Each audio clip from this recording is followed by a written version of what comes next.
Webinar is now live.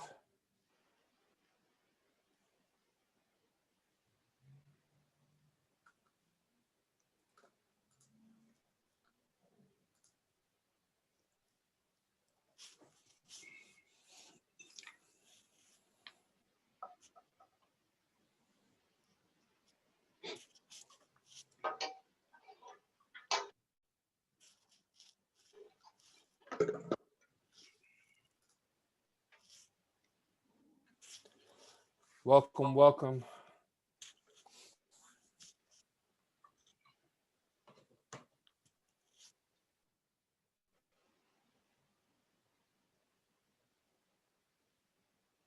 Dr. Gill.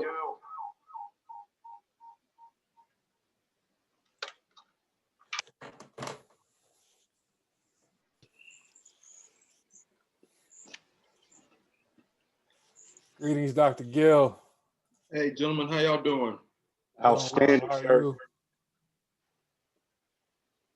you? Hey, Kyle. Yes, sir. Were there a couple of different links? I wasn't sure if I joined under the right. Like, was there a link for moderators, or am I cool here? No, you're in a moderator space. Okay. Hey, everyone. Eddie! Hello. How you doing? I'm good. How about yourself? Okay. Hey, T, what's up? Coach, welcome. Thank you. I mean, I know it's under unusual circumstances that we have you on this Sunday, but we're grateful for you. Look, I always say God doesn't make any mistakes. It happened for a reason. So I'm going to take the positive with it. I'm safe.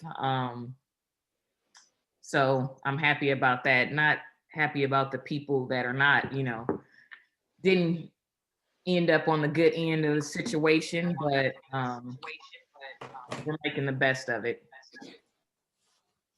Yeah. Give everyone about another minute or two to come into this space. I know it was, as Dr. Gill said, it was a couple of links that went out just so everyone is in the right space and we can get ready to go for this conversation.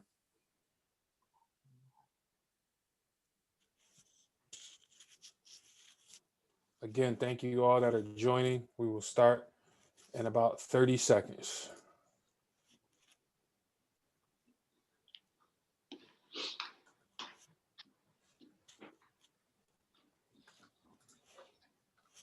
How you all dressed up? You know, it's this big thing, man, talking about Coach Thompson. I feel like I needed to play my part. Yeah, I know. I had to bring out the "A great coach can change your life" mug. I was like, okay, I haven't used this. My stepmom bought it for me and sent it to me. So I was like, okay, this is the perfect time to sip on this while we're having this great conversation. It's funny, like watching everything. I saw your message about what's going on with the NFL coaches, and I feel like that's why this is so important to have this conversation. Yes, every platform. With that being said, Coach Adams, let's go ahead and get started. Well, first I'd like to welcome everyone. Thank you for taking some time on your Sunday afternoon to be with us. We want to welcome you to part one of our four-part discussion hosted by itsBIGGErthantheball and the T. Alexander Foundation on the autobiography of John Thompson entitled "I Came as a Shadow." We thank you for huddling up with us to connect, unpack, and explore the lessons highlighted in this amazing text, and how a lot of what Coach Thompson talks about in this book correlates what's going on in today's athletic ecosystem. For those who want to engage their social media audiences with this experience, we ask you to use the hashtag #LuxuryOf. Joining us today for today's huddle is Dr. Emmett Gill, and Coach Edniesha Curry. Dr. Gill, Coach Curry, and Tracy Jones of the T. Alexander Foundation and myself will serve as your moderators for today's discussion. Thank you, Kyle, for introducing everyone and getting us started. We are mindful of everyone's time. For some, this is playoff weekend, so we will not hold you too long. This is going to be a conversation around just that powerful book, I Came as a Shadow, and just lifting some of the lessons that Coach Thompson highlighted in the book, as well as that Jesse Washington was able to really just kind of architect everything out in the structure. So we want to, before we jump into the discussion, really want to set some norms, center the group around the quote that really called us to action once we read it in the book. We'll briefly highlight the ecosystem that we believe in the book was being highlighted, and then we'll jump into the discussion. We'll try to be here for 60 minutes, so by 4:05, the goal is to be able to log off and you can resume your days, because we know you have time constraints on your schedule. Our norms for today, again, it's about discussion, it's about dialogue. So we're here to really just lift up some different perspectives that some of the eyes may see in the book. One of the things that we want to do, think of it like Clubhouse. This is more of a discussion, not an opportunity to promote. So please save your titles and affiliations for your CV or your LinkedIn. What we want to do is, after Coach Curry, after Dr. Gill share their perspective, we want to elevate some voices to the stage. So you'll raise your hand in the participant box. We'll be able to bring you up to the participant or panelist stage. You'll be able to provide your 90-second thought or perspective on the question or topic at hand, and then we'll just keep the conversations going.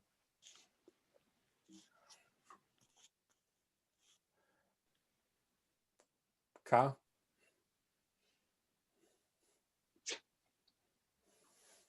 Okay, so in the book, Coach Thompson makes a statement that really, I know it called me to action, and a lot of, the people who are on the call and conversations, but he states, "I did not have the luxury of just being a basketball coach."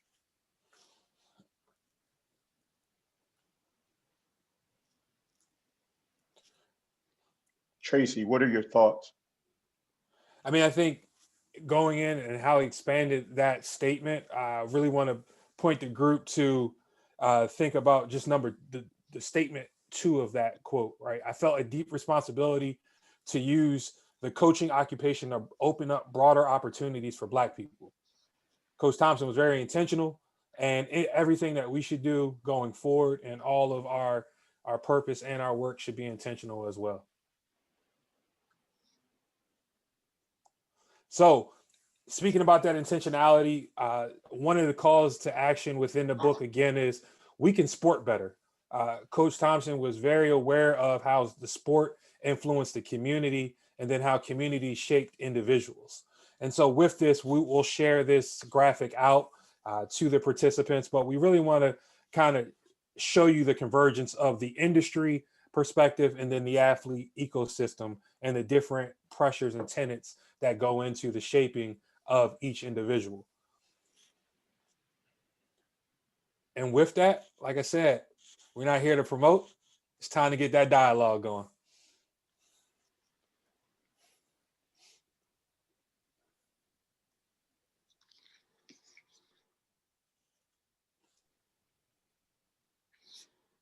Kyle, you still there? Yeah, I'm here. Dr. Gill and Coach Curry, let's dive into this. I'm going to pose the first question about the influences of JT to you both, and we'll engage in a 5-minute dialogue on the question, and then open up the question to the rest of the group.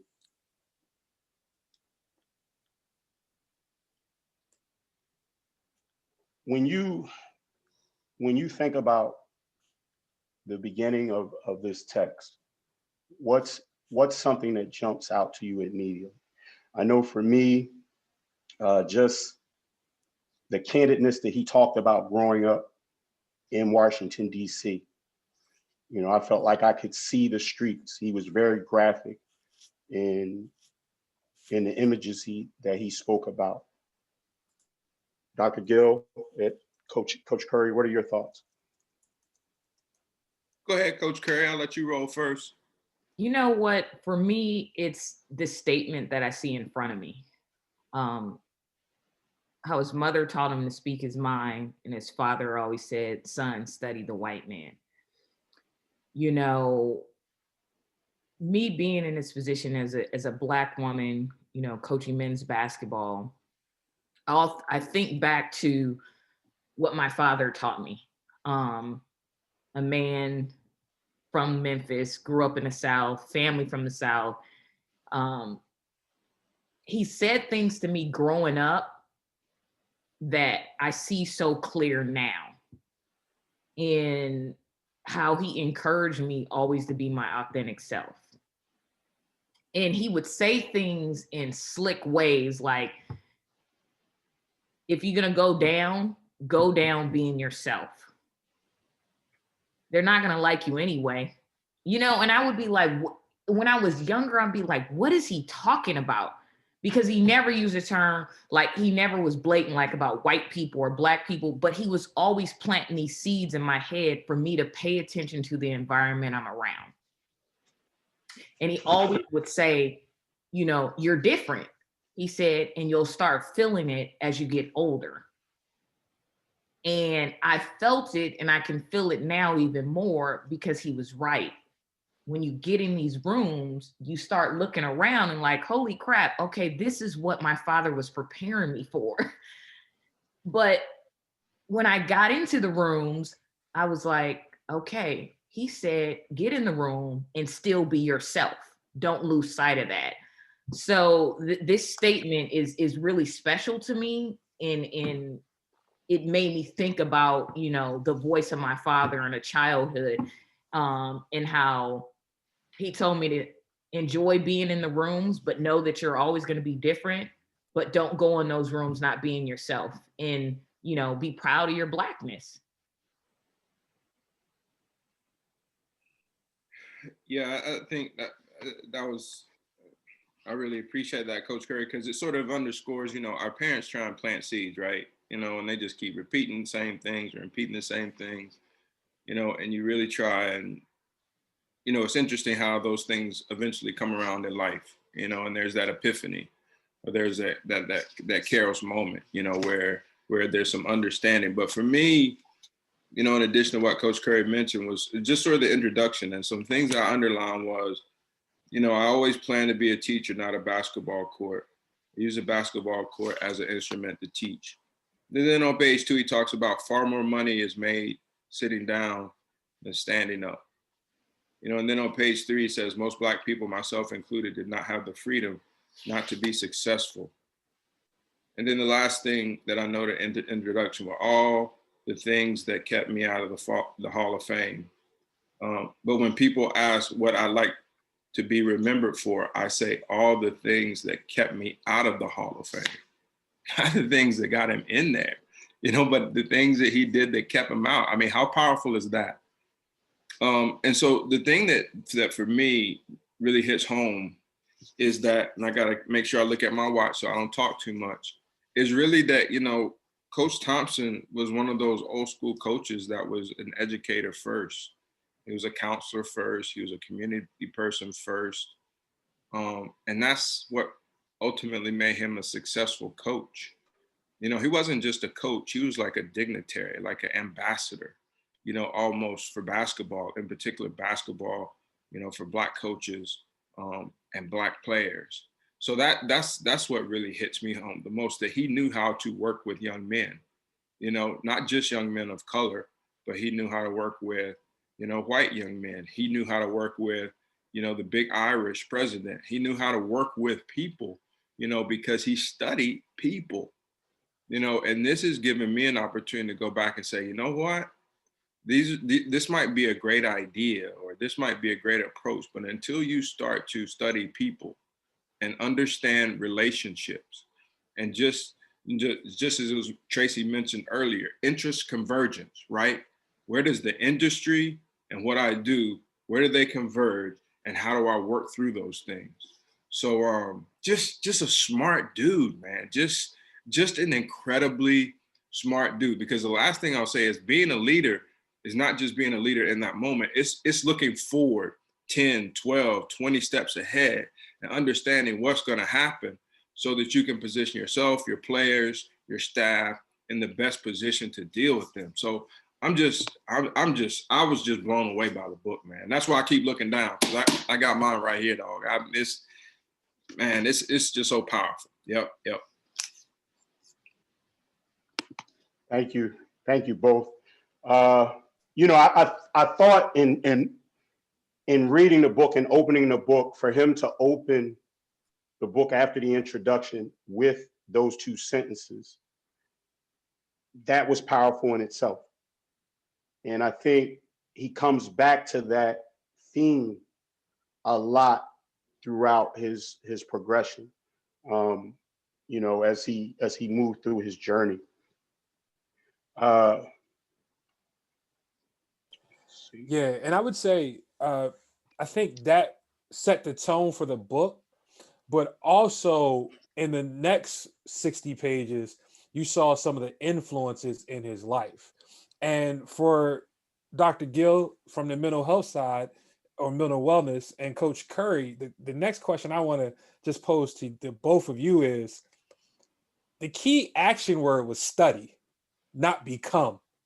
And we see so much right now of the pipeline for Black coaches being led to become the Dean Smiths, the Coach K's, the John Woodens. And he was mentored by some of the greatest, but he studied them, but never became a Red Auerbach because he was John Thompson at the end of the day. And just from the mental health side, and then the coaching, and Coach Curry, you've seen the pipeline, you've seen the different programs. Like, just speak about how we don't encourage the study, rather we encourage the mimicking and the damage it does in our current landscape now. Dr. Gill, you can go first this time. I appreciate it. And you earned the right to go first, Coach Curry. Just in case I said you can go, you had earned the right to go. Let me make sure I say that. Tracy, that's a pretty deep question. So, and I'll sort of, you know, it's interesting because after the action word, right? You study people, then you try and become people. But the other part is if you haven't really studied yourself, right? And so it's just what you said, you know, in the first few chapters of the book, he talks about, you know, Anna and Rob, he talks about Rabbit, you know, he talks about a lot of people, but he goes in and out between studying them and reflecting on who he is, whether it's his Catholic upbringing, whether it's what his father said, his mother said, what that teacher, you know, who said that he wasn't capable said, but then he also went back to what he was about. I'm going to represent Georgetown. I'm going to stay true to the Washington, D.C. community. You know, he studied, but he also was very clear about who he was, you know, as an individual. And from a mental health perspective, that's so important, right? Because like Mike Tyson said, you're always going to get punched in the face. If you get punched in the face, if you don't know who you are, you know, then you're going to be lost. You know, it's no different than when you're on the court, right? You go to your signature move, and then the move don't work. If you don't know who you are, you know, if you don't know about your game, and you don't know about the game within the context of how you're being taught, you're going to be lost. And I think that that's, you know, not only did he do it, but he seemed to promote that amongst his players. He seemed to know that in terms of the characteristics of his staff, you know, who did well, who didn't, what did they do, who could come back and be a coach, who was best fit for Georgetown and who wasn't. So, you know, again, you know, he studied all people. He studied all people. And it's just such a great characteristic to have, you know, as a coach, because you're able to uncover people's strengths that you might not normally, you know, that they might not be utilizing, and then take their strengths and fit it into the overall framework. So there's so much, but knowing who you are is critical to your mental health. It's just critical. Wow, this is a heavy question. But you think of the landscape of the coaching industry and the sports industry at all levels. When he was talking about his first contract with the Celtics was $8,000. Money has changed everything. It has changed the choices you make. It changes the purpose. Some people stay with their purpose. Some people lose their purpose. And because of people are trying to become something, they're trying to become success. They're trying to look like success, dress like success, be success. Success is like now some type of material thing. It's how you look, how people value you, social media, likes and things. So now you have so many people that are looking up to success and not the study of the craft, not the study of the person, not mastering their craft anymore because of gimmicks.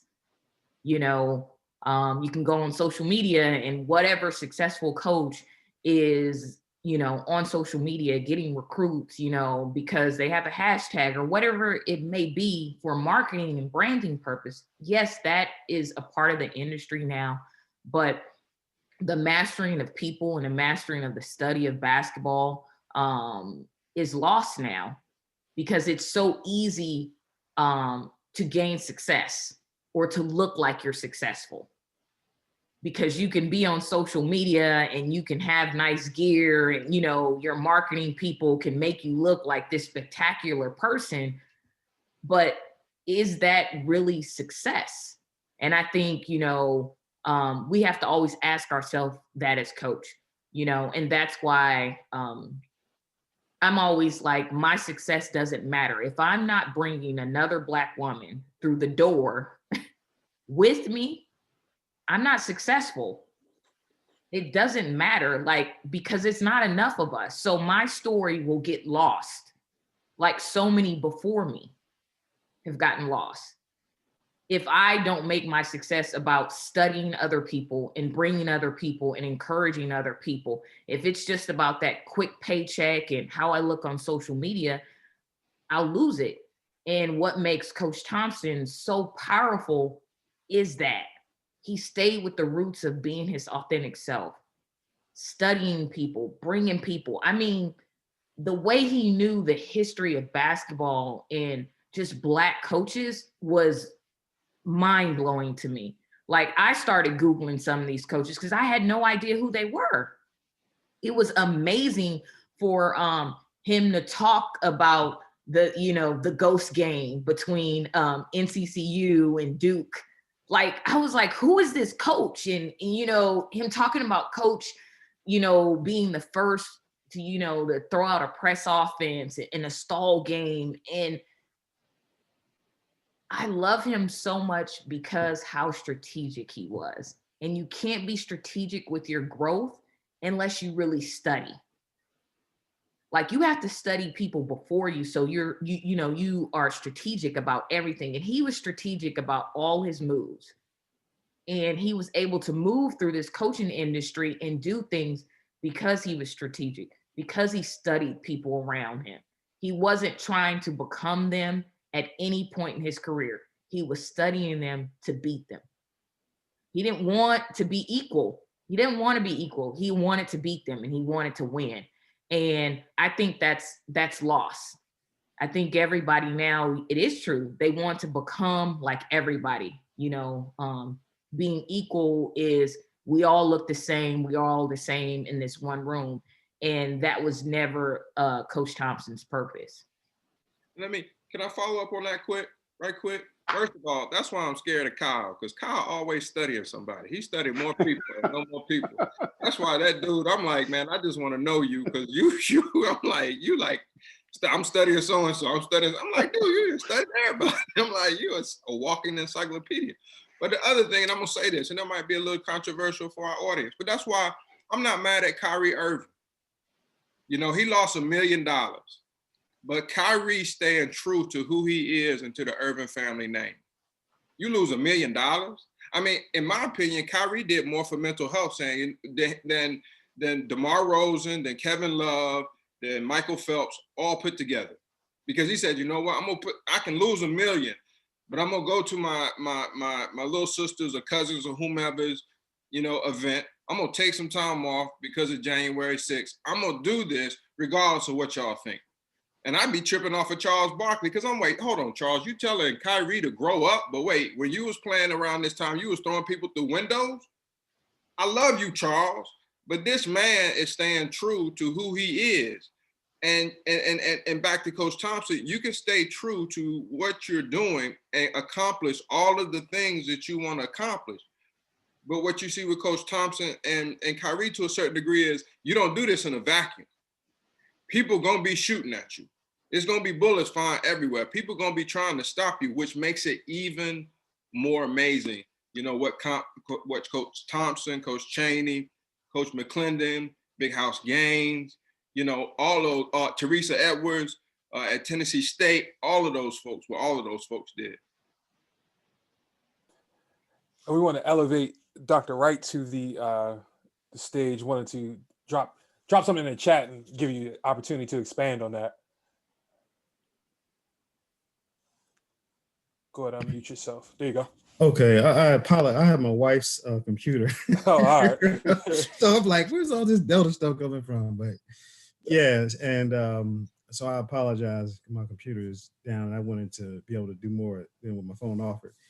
But I just was saying that, and I'd like to echo some of the things that Coach Curry said about the authentic self, and then what I saw and read in the text, that what John Thompson was sort of reflecting, that it's important to be authentic so he could be his own person, and like you said, not mimicking. And I thought about the mental health aspect of it, of sometimes we wear the mask, trying to sort of fit in, trying to appease others, and at the sacrifice of losing yourself.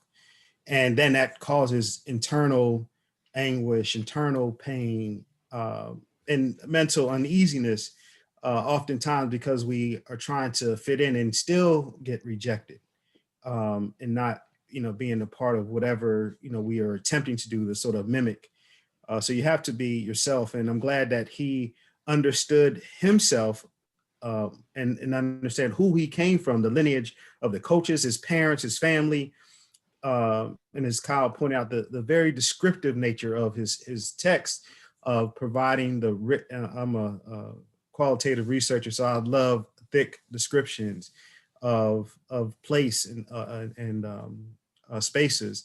So it helps you sort of feel like you can see, smell, feel these places. And he did a great thing with that. And he built, not only understood people and relationships, but he cultivated those relationships and nurtured relationships to help him have the success he had with all walks of life and all types of people, and have the various meetings that he had with anyone. So he can go in any place and have the success that he had throughout his career. That's all. Thank you, Dr. Wright.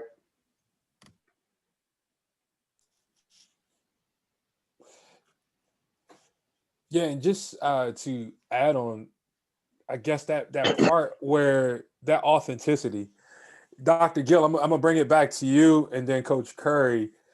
You had some experience, and we'll link this text, but you were with Rutgers during the situation where the female student athletes were experiencing backlash from a comment that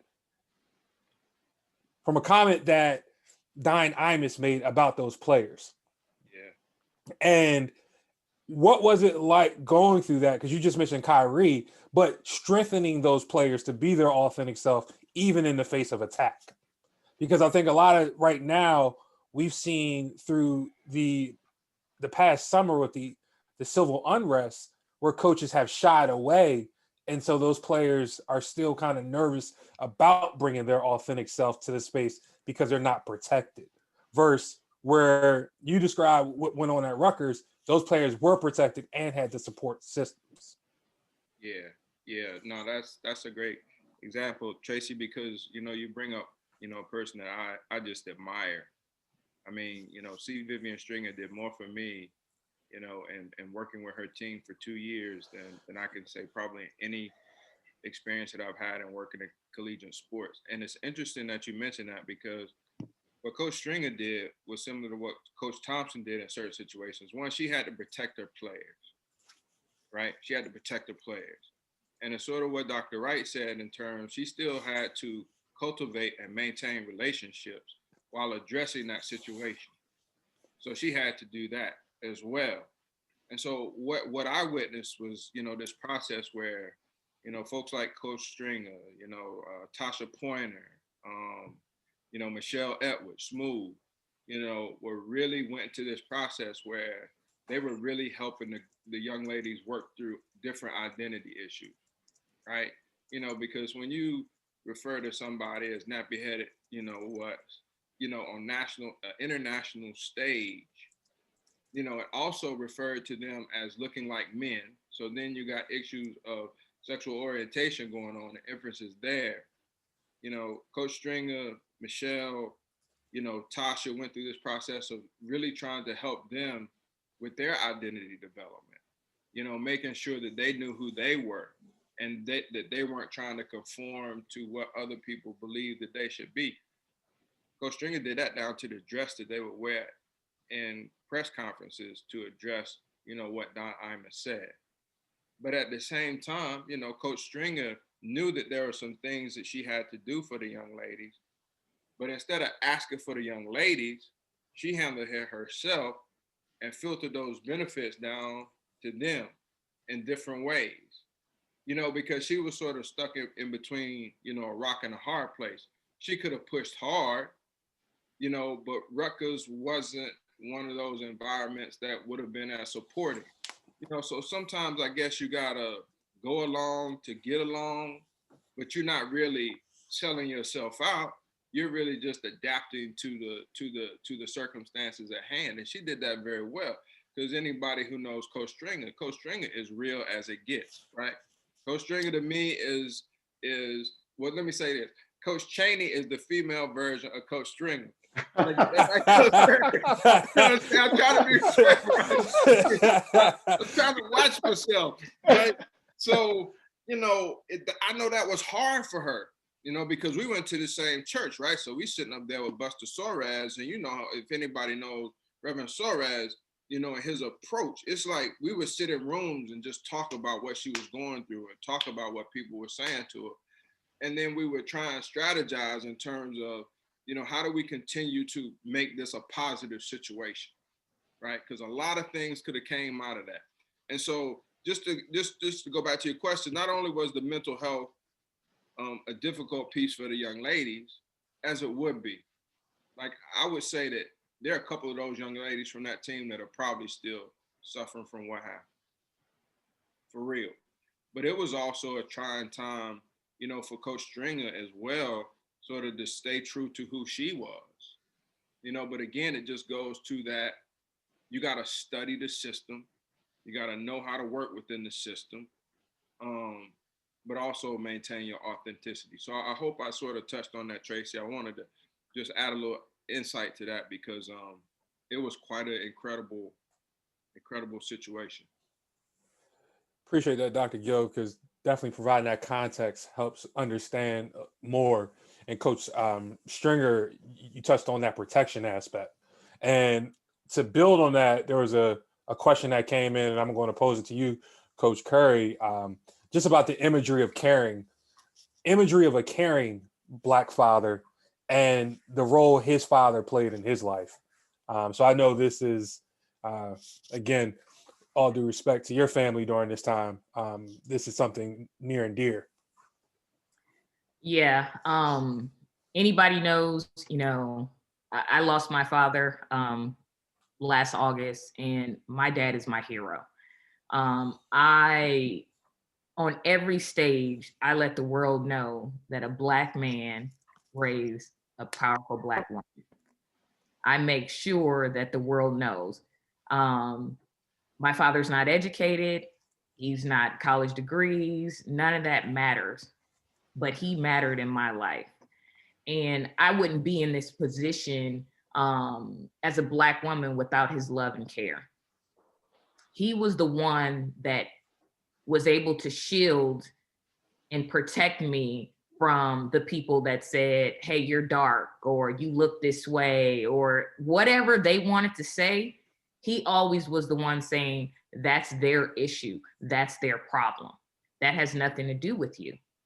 And I think a lot of times, Black men in general don't get credit unless they're high profile athletes or they're super educated or they have a title.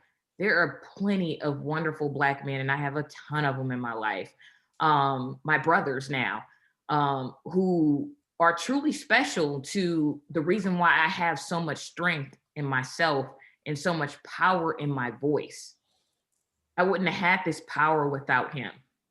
He gave that to me. Like, I can remember when I first got hired, and we had a press conference and everyone was talking about, you know, how do you feel being this and that? And I was like, I don't know. I grew up with a father that never told me no. So I don't know what you guys are talking about. Like, you know, and just telling the stories of when I got this opportunity, my father was like, okay, when are the tickets up? When is the game up? Where are we traveling as a family?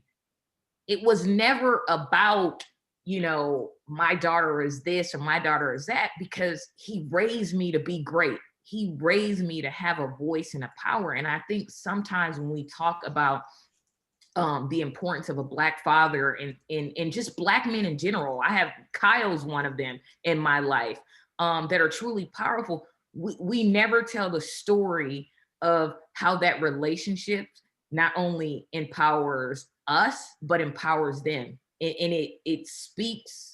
People always ask me, like, why do you have so much courage? Why do you have so much power in your voice? I'm like, I am so protected, you guys. Nothing you guys can do scares me. Like, I have so many beautiful, powerful Black men in my life. I feel like I can rule the world. And that started with my father's love. And in that book, to see how caring Coach Thompson was, father was to him, like when he could look back and say, you know, his father, like eating last or making sure they were fed, you know, I went to stories where I'm like, dang, now that I can reflect on my father, I'm like, this dude did a lot that I didn't even know about. And now I can see it, and it really empowers me even more. And I challenge everybody, when you're on the stage to talk, I challenge everyone to make sure the world knows that, you know, there are powerful Black men and Black fathers, and they're not just celebrities. And I've made it a point to make sure that everyone knows what my Black father did and other Black men that I have in my life, because there is a narrative out there that's wrong. You know, it's true, but it's not all. And, you know, thinking of this story, you know, we all do get collectively put in a group, and that's not fair.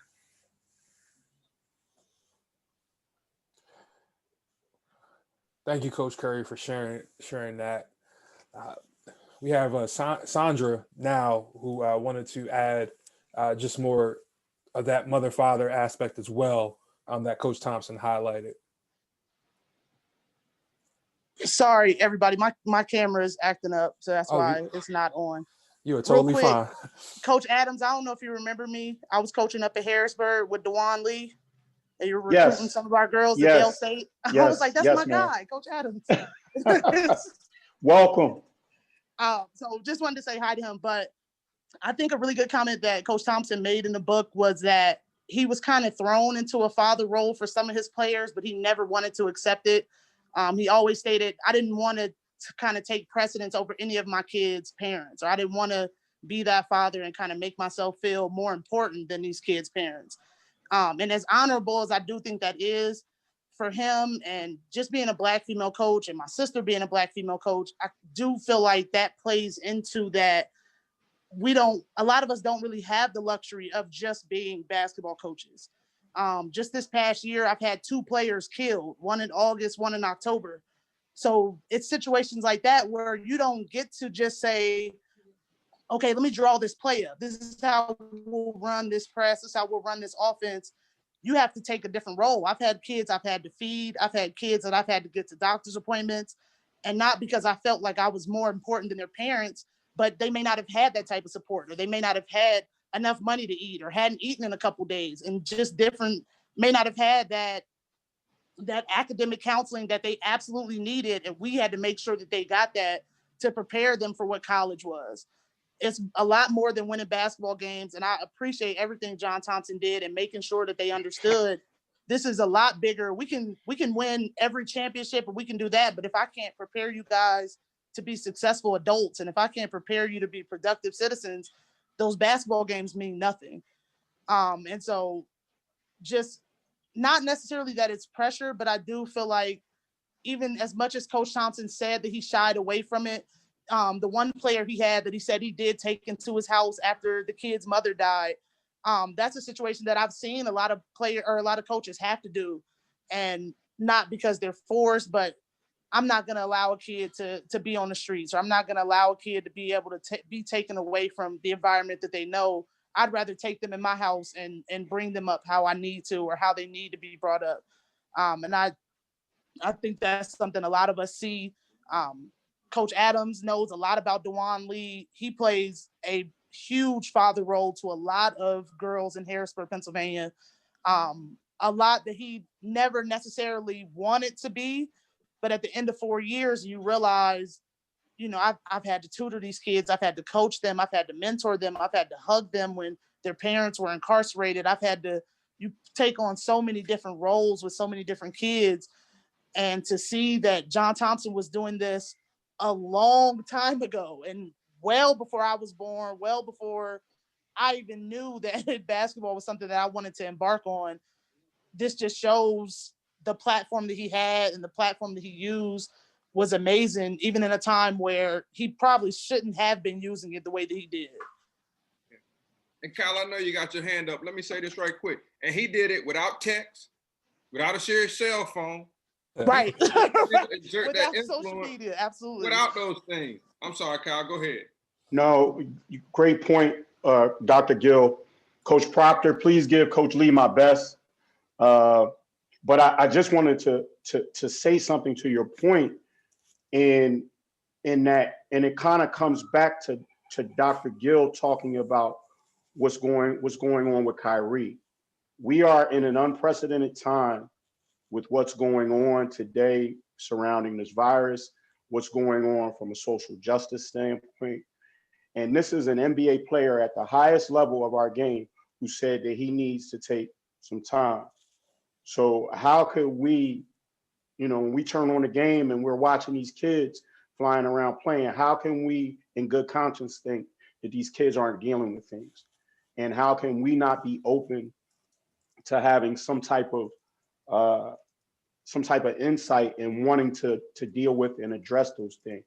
To what Coach Proctor is talking about, like, we as coaches have to be willing to add things to our tool belt. We cannot just go back, and you make a great point, because it's not about you being able to draw what you can draw up on that board. It's about how you can help influence who these young people become. And they are dealing with what they're dealing with right now, nobody's had to ever deal with.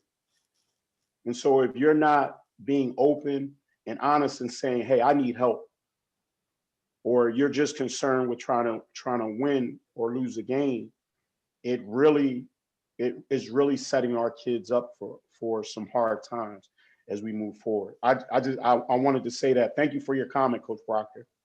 Hey, Kyle, can I ask you a Coach Curry question right quick? Sure. Like, when we talk about, Coach Thompson not having the luxury of just being a basketball coach, can you sort of unpack what that means? I'm specifically thinking about, like, white coaches, maybe some, have that luxury where they can just be a basketball coach. Like, I know some out there, like I think about a Dean Smith. I don't know Coach Calipari, but he comes across maybe sometimes as some person who is that person who goes the extra effort with their kids. But can you talk a little bit when you compare Black coaches to white coaches about how Black coaches don't have the luxury of just being a basketball coach? Eddie, by all means, you go first. Wow, it's like when you get to a position of success, you get there and you think, okay, on my resume, I said I was going to be a basketball coach. You think you go in your job and it's just about basketball. And then you get the emails and the texts and the letters of so many people saying, hey, I want to be like you. And you're reading their stories of triumph and obstacles. And you're like, okay, this position is just not about me. So now you're like, okay, I'm balancing who I am, being authentic to myself, to these kids, and realizing as a Black coach, I have to look back and bring other people with me. I can't just go to work, because it is true. Like when I look at my coach, I'm like, I don't even think he thinks about half the stuff I think about or have to deal with at all. Like he can come to work and just be like, oh, let's just start this practice plan or whatever, not saying that he doesn't have any empathy or he's not sensitive of what's going on in the world, but it doesn't hit home to him like it hits with me, and how I have to communicate to other kids, other coaches, coaches in positions where they're feeling like they can't use their voice, they're suffocating. So when you're in this position and you do have a voice, you can't just be a basketball coach. It's unfair to the next generation. It's unfair to the growth of Black coaches and Black people in general. It's selfish. And I think, and I felt that's what he was saying. To get in a position and just say, oh, I'm just a coach now, that's not right. Because in that situation, we're going to be losing. I don't know if people are look at the numbers. We are going backwards. We are trending backwards. But no one says anything about it.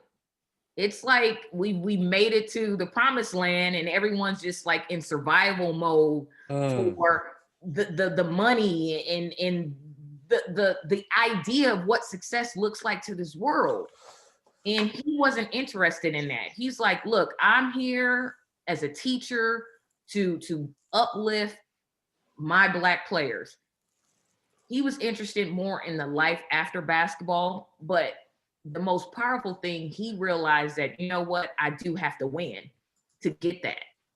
And we can't continue on this path of our platform just being about X's and O's. We can't. We're not going to have any more coaches. We're not. I appreciate that, Coach Curry, because what I got from that is that I hadn't gotten before is that these people who are writing you and depending on you need you. Like they need you. Like, and I'm not a Black and white guy. I love everybody, right? I love Latinx, Asian, but the reality is some of those people who don't look like us don't need as much because their avenue is much clearer. Right? You blazing trails for a reason. I got it. Thank you for that. I'm sorry, Kyle. Go ahead. Really quick, because we have some people waiting that and we want to elevate their voices. But to further that point, I think a lot of what Coach Thompson talked about stem from being an educator, right? And understanding, Eddie, a reoccurring theme that you talked about was the people behind us and recognizing. I heard this statement when I was younger, Dr. Gill, I can't make it till you make it, right? I can't make it till you make it. All of our successes is connected. And I can't get out of here without making sure that I'm bringing people with me. I think for me, a lot of what really elevated my sensitivity to understanding I needed to be more than a coach was coaching women, and what I needed to represent as a Black man in the lives of these young women. And in comparison to some of the other experiences they may have had with Black men. And I knew that it was important for me to model something different than they had seen, because it was important for them to know that they can have, like Edniesha talked about, positive interactions with male and Black men. And that there were Black men that were supportive of them and wanted to empower them, and for them to be able to live the best life that they could possibly live, right? And having kids come to you and feeling comfortable with sharing their deepest concerns and challenges. But it forced me to model, like, and I think the other part that's really important is we have to live the things that we're asking the kids to do. We have to be that model. I can't go out and hang out all night and come in the morning and think that I'm going to be able to lead young women, right? Mason, say hi. Hi. But I think that's really important. Eddie hit it spot on. Thank y'all for that, and we're going to elevate Coach Batchelor to the stage. Good afternoon, everyone. Thank you very much for putting this together. It creates a lot of thought, and taking an opportunity to appreciate a legend. I was gifted the book by Coach Adams, and so I charged myself to gift it to others as well. But the thing that hit me when we talked, this is the first time in 40, yeah, this is the first time in 40 years that I have not participated in a basketball season. And since 12 years old to current age, and during that time, I've experienced a lot of coaches and community coaches as well. And as we were talking about Black and white coaches in regards to their role of conversation, I had some white coaches that were father figures, incredible coaches, and many of them, to be honest, many of them that took it well beyond just coaching basketball. And I think a lot of it has to go with the fact that with Black coaches in our role is that it's an inner responsibility in that, we are, in regards to what's the product. When my college coach took me in, he knew he was taking an inner city kid, and he knew he had to do some things he never probably had to do before. I think we do that unconsciously because that's our responsibility. With the numbers that they are, as far as how we, at the percentage that we participate, it's just an incredible responsibility as coaches. I think as Black coaches, we have an inner responsibility. And Coach Curry, I just want to say thank you very much for your empowerment for Black fathers.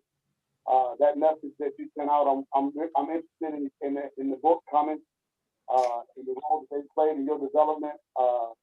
And I just applaud what y'all doing, and hit that hashtag again for me, so that, because I did miss it. So thanks for the opportunity to speak. Thank you. Coach Cooperwood. Hey, what's going on, everybody? Go ahead, Welcome Josh. to the stage. Yeah, I'm just curious in today's climate. Just want to get some feedback on why, like the way Coach Thompson was, why does it seem that African American coaches in the business, men's basketball, women's basketball, not really privy to college football, but why they don't give back and help other young African American coaches the way that we see our white counterparts help and pull their people up? I'll take it first. It's twofold to that. For one, we're not promoted as much that we are helping. That's one problem. Second, every time you hear a white coach on ESPN, strategically pay attention to the verbiage. They're always saying, hey, his guy coaches here, there. They're the next head coach. They're not doing that with Black coaches. And I can use me, for example.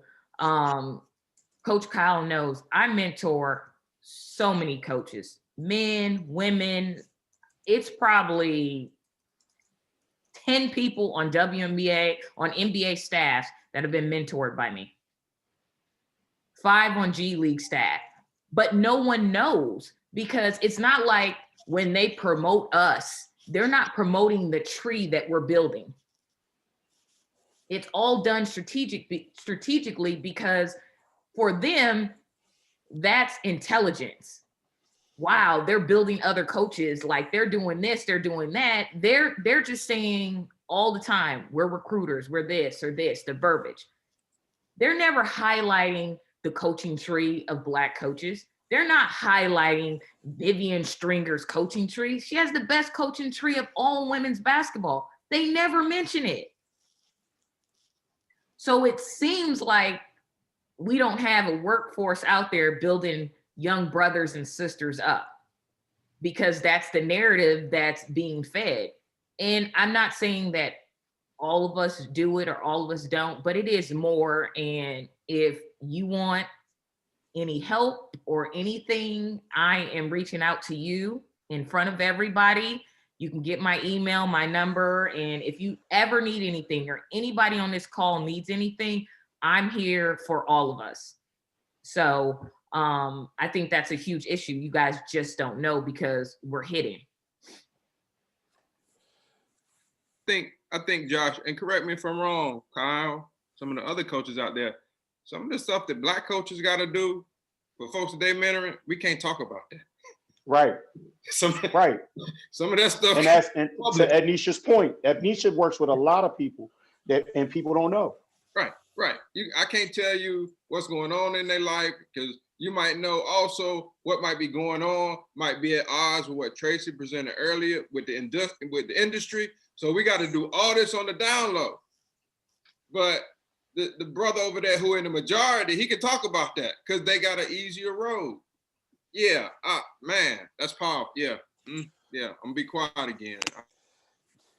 Yeah, and I'll just add to that. So I guess my hat, right now I'm an outside service provider. Beforehand, I was a public accountant and served as an auditor. So we did a lot of NCAA agreed upon procedures reviews, and you got a chance to really talk about the numbers behind the game. And one of the things I will say is it is harder for us to really kind of make that next step on that coaching pipeline because we're not in the board conversations. And when we're on campus as a group, when we attend certain events, there's a pressure from assistant coaches that say, well, if I'm at this boosters meeting, if I'm at this fundraising event and the coach isn't present, and then my name starts to get talked more than the coach, then I could be a threat to the coach, right? And so operating in this sense of secrecy just to get our names out there hurts us, because then they don't know who we are when it comes time to, hey, I want, we have this candidate that may be a good fit.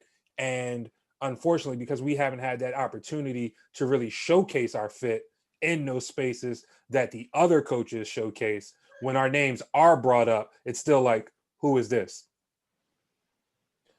So just looking at the time, we got about 5 more minutes. I know we went through some good questions, but Kyle, I wanted to shoot it back to you to add on to that as well.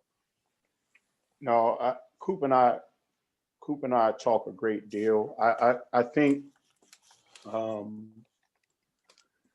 we've got to, one of the things that I think is really important is we've got to create ecosystems outside of what we're doing at these institutions, right? And I think what we do, the service that we provide for the institution is a part of it, but we've got to create platforms where we're able to influence what's going on with young people, what's going on with coaches outside of the institutions that we work for, right? We give our blood, sweat, and tears to these institutions, and we know what happens. You get a new AD, right? Or you have a bad season and you're out. How do you take that experience? How do you take that expertise? How do you take all that knowledge and transport it into something that still provides and adds value in that space without needing and require, because that's part of it. So many of us need and require that school logo, and they know it, and they take advantage of us for it. So I think we've got to be more ingenuitive in creating and reshaping this ecosystem where we have an opportunity to really educate parents, educate student athletes, but also to educate coaches and administrators on what's going on and the seriousness of the roles and the opportunities that we have to play in the lives of these kids. I don't know if that answered your question, Josh, but I think we got a long way to go, but I think opportunities to connect and collaborate and talk in these settings starts it. Kyle, can I jump in real quick? Go ahead, Eddie. I think it's important, you know, when you look at coaching, you think about branding and these ecosystems. I don't think coaches do a good job of getting outside of sports when they're in the institutions. I don't think they think about the power of building relationships with the academic side. Our voice is very powerful and we can reach a lot of people, but once you build that brand on that institution and not with sports, you become very powerful. And it's scary when you have the president calling you or the vice president, the multicultural center, and you're doing all these things with your voice on the other side of campus. That's the true power of the academic institution. And we kind of put ourselves in a box by just staying in the athletic facility. It's like, you know, we tell our players to be diverse and do other things, but as coaches, you know, you have coaches on universities for 15 years and don't have a master's when you can take free classes. That doesn't make any sense to me. You can take 18 units free. Like that doesn't make any sense. So you have allowed yourself, and I think sometimes we allow ourselves to be put in a box and you don't have to be. And I think that's the power of John Thompson. He was like, you don't own me. This logo, as Kyle says, you don't own me. This is a shirt. I can take it off. Like, this is nothing to me. I am who I am. And we forget that when we go on these institutions and we don't strategically move around these institutions as Black coaches well enough, because we all should have PhDs and masters if it's free. And we're not strategically moving. So like Kyle said, they feel like they own us because when we do lose that job, we don't have any other opportunities because we haven't built anything. We just waited for it to come to us. And that's not how John Thompson worked. And if there's anything we can learn from him, it's that.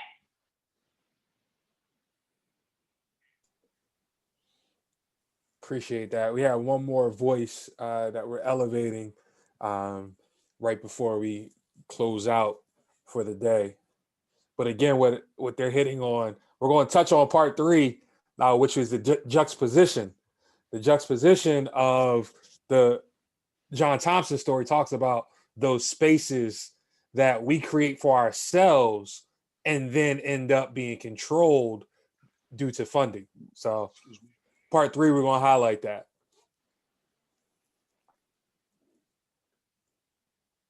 We had another. Yeah. Yep. All right. Thank you. Sorry. All right. Hi, y'all. Sorry. Coach B. Oh, yeah, Coach B. Yeah, sorry I'm late. I was actually practicing and I jumped on as soon as I could. I love this conversation. I love this energy. I see so many people I hope to connect with sooner than later. I just want to quickly introduce myself. My name is Coach Gill. I coach at West Catholic in Philadelphia. Last year, I was the first Black coach to win the Philadelphia Catholic League in 100 years, which is proud and also not at all. It's astonishing in the city of Philadelphia. So I sound like I definitely want to connect with a lot of y'all. Sorry, my lighting is off. I had a quick question. If y'all discussed it earlier, my apologies. So really quickly, considering the summer that we just had in 2020, a lot of the, Coach Adam knows, I kind of just go there, so I'm just going to go there. A lot of the support that white administrations offer our youth is very performative and shallow at best. And a lot of times when we as Black advocates, mentors, teachers, coaches stand up for our kids in ways that are true and substantial, we are ostracized, we are insulted, we are antagonized. So I'm just kind of curious for you all and your different levels of experience, your different, the different places that you hold in institutions, whether academic, whether just, you know, in the neighborhood. What are ways in which you have built community? What are ways in which you have built strength within yourself to sustain that? Knowing that at the heart of it, you know, having been in your athlete's shoes, you know what they need. And you know what these white instructors and administrators think that they need for our kids, but what doesn't work. So ultimately I'm asking, and you standing authentically in yourself and for your kids, what sustains you personally and community-wise? Thank y'all. Coach B brought a sharp knife. You already know. Yo, before y'all answer that, y'all gotta know, when Coach B won this championship, imagine 3,000 people rooting against her because she got one of the two dynamic Black guards in the Catholic League, and she is herself on the sideline, and you got a 90% white crowd that is booing and doing everything they can to get under her players' skin, and her players prevailed. Yeah, can I just say, like, I'm so mad at the pandemic because I really wanted to sit in that and enjoy it with y'all. Like, I'm very passionate about what our kids can do. And I'm very passionate about not necessarily disproving other people, but proving to them what we can do. Our communities, our parents are so much more engaged than we get credit for and than we give ourselves credit for.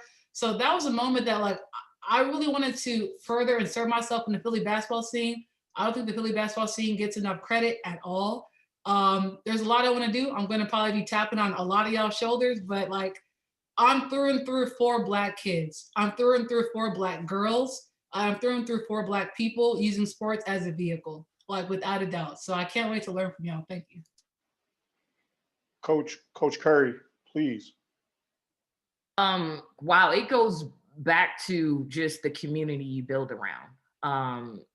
I'm in Maine, you guys, University of Maine, state of Maine, trailblazing, making history, whatnot. And this is a predominantly white state.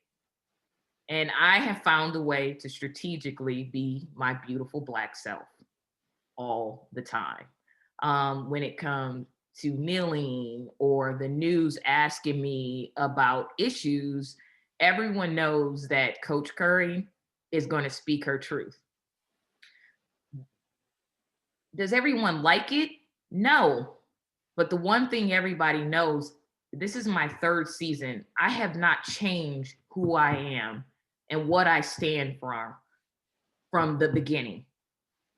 What they're seeing now publicly is what my coaches, players, colleagues have seen 3 years ago. It's just manifested and louder now because of the situation we're in America with so much social unrest. That's all. And I think a lot of times that's about being authentic. We hide our authentic self so much. When it does come out, it's almost like, whoa, who is this new person? Because you've hid it so much. And if we can take anything from Coach Thompson, he's like, yo, I'm not hiding myself. It's like when that situation when they won a championship and they said, hey, you know, you get half a share. He like, I don't want that. I'm on a team just like all of you guys. If you're not going to give me my all, my whole share, I don't want it. And I don't think we say that in the beginning of our journey enough. So our voice loses its power. So then when we do speak up and we do have issues, everyone's like, what's wrong with her? Like, why? You knew, like, what's going on, because we hide who we are for so long. And I always go back to what my father said. They're not going to like you anyway. That's understanding the systemic racism. They're not going to like you anyway. They don't enjoy Black success. That's just ingrained in this system. So be you. You're not going to fit in every room. You're not going to be able to go in every room. But you know what? I think we're so afraid because of this logo over here and what is attached to it, like the success that's attached to, you know, whatever logo we're wearing. We walk into rooms and year after year after year after year, we lose who we are because this logo means more. It means more than our impact and our voice. So then when we do speak up, your colleagues are like, this is brand new. Like, okay, I need you to simmer down. At Maine, they like, okay, I know she about to go on whatever tangent, and my coach is used to it because he knows and he needs me. And I've made it very clear to him, I don't need you. I can walk away right now and have a better job and make more money. I'm here because this is my purpose, not because I want to, you know, work at Maine and, you know, this is just some great opportunity for a job. I took his power away from him and I own my story and I own my journey. And because of that, he's like, okay, because I know he needs me. And I don't think, you know, at these institutions, we own our power enough. And then we get afraid to use it. And then it goes back to what Dr. Gill said, you know, it plays on our mental health eventually. I know we're close to time, so I just want to say, man, that was powerful. I don't know how to follow up on that. I think to piggyback on what Coach Curry was saying, first of all, Coach B, you're sort of doing what Coach Thompson did already, right? You got to be successful, right? You got to win games, right? The other thing is, I think while you're being your authentic self, there's still laws and rules, right, that you work within, right? So he did that at Georgetown. You know, he still stayed within the academics and, you know, the things that were supposed to have been done. But I think the thing that goes for me is important is that we're successful and then we're influential. You know, it doesn't happen the opposite way. And so I think that if we stay true, you know, to being ourselves, to following the rules of prepositions, laws, or whatever, we will be successful. And then that provides us, you know, sort of with the influence that we want to have. But to close, for me, at the end of the day, it's about if your eyes is on the prize of always helping people, which is ultimately what we want to do. You know, whether you're a coach in basketball or whether you're an educator like myself. If you keep your eyes on that prize, then you become unshakable in that sense. But I love what Coach Curry said about, you know, taking the power away, you know, and realizing that, you know, you're a brand within yourself. And that, along with the helping people and the other things that I mentioned, once you have that, all of that other stuff that comes at you just sort of bounces off you like a bulletproof vest. You know, it's like in the profession that I'm in, all I do is social justice. Kyle's familiar with my work. All I do is got people complaining about what I do every day because they don't want to hear it. They want to silence me. But, you know, I've been blessed to have my publications and to know my research and to know the social justice and to know the association. And I know at the end of the day, where my heart is I want other people to be successful. I'm gonna be serious with you. I just want a whole lot of people to show up at my home going, because we're gonna have a party and say good things about me. That's what I'm asking for real. That's all that I really want. You know, that to me, when somebody comes and said, you know what, I started reading that, thank you for all you do, the people send you in the email when they appreciate you. That's it. You gave me some juice. I'm ready to go. And all y'all that's out there yelling and screaming at me, what Denzel Washington say, if you ain't got no enemies, you ain't doing something right. You had 3,000. So you must be doing things big time. So I think that those things are just sort of important, that we sort of have this authenticity, and it begins with a set of principles that we live by. You know, the set of things that I'm gonna go through, whether it's at the end of the year, the beginning of the year, I'm gonna look at them, revise them, throw some away, add some. If we have that and we stay and we stick with it. But man, this has been great. Hey, Kyle, this was worth me missing the first half of the football game. Let me tell you that. Yes. I think Coach B, and really quick, everything that Coach Gill said, everything that Coach Curry said, and we teach our players how to do those things for themselves. Right? How do we teach them how to advocate for themselves? Do they understand the importance of reading? Because one of the things that Tracy and I have talked about is this isn't just a book for coaches. This is a book that student athletes need to read. Right? And how do we teach young people the value of literacy and reading to improve themselves? Right? Documentaries, right? We have to model those things, right? To see us as an ever-growing intellectual being of intelligence, and then them to see the importance of it and how it makes a difference in their own lives. So I could go on for days. Tracy, did you have something? It goes back to what we was talking about earlier, just being intentional about the work. And knowing, back to your original question, like how do you sustain, is that initial invitation to educate has to be received by the other party. Prime example, this past summer, probably like most of the other members on this call, you received all the calls in the world from your white friends about how are you feeling? How are you making through it? I said, you know what? I'm fine because I read these texts, right? And so this summer, my organization, we sent over 200 books out. One was The Color of Money. The other was White Rage. And then the last was just The $40 Million Slave, right? So we send out those 3 books, had circle back conversations in the fall, just saying like, hey, you were concerned about me in the summer. Let me see how you're doing in the fall. What have you thought about the readings? You heard that pause, right? That's what I got back. I mean, and so like, we can do the work and we just got to be comfortable doing the work. But when we're extending those invitations, if those on the other end are not receiving those invitations and doing the work, it shows us like we got to keep going, right? Until those people are willing to get the education, because we know most time people don't want to change until it personally affects them.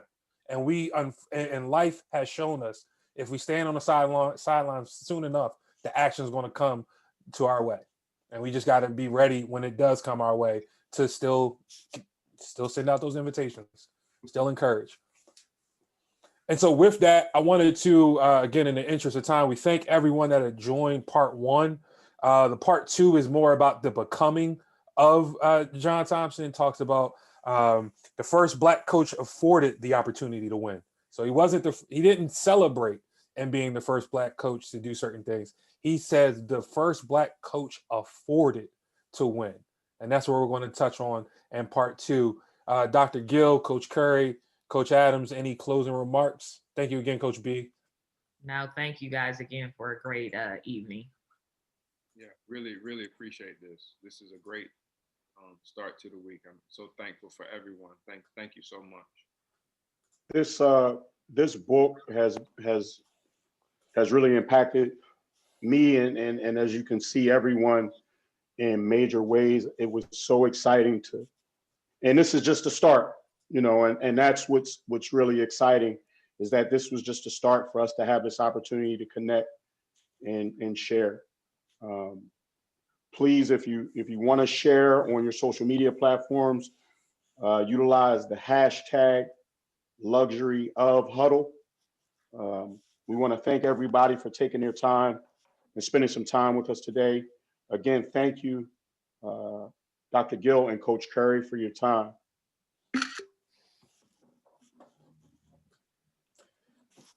All Everyone right. have a great evening. Thank you, guys. Thank you.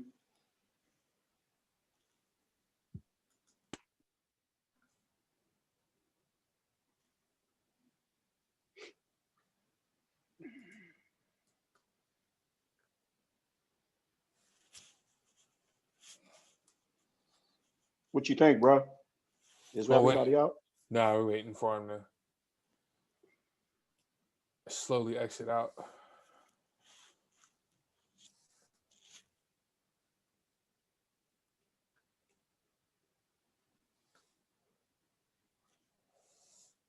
I see it. Nephew. Say hi to Tracy.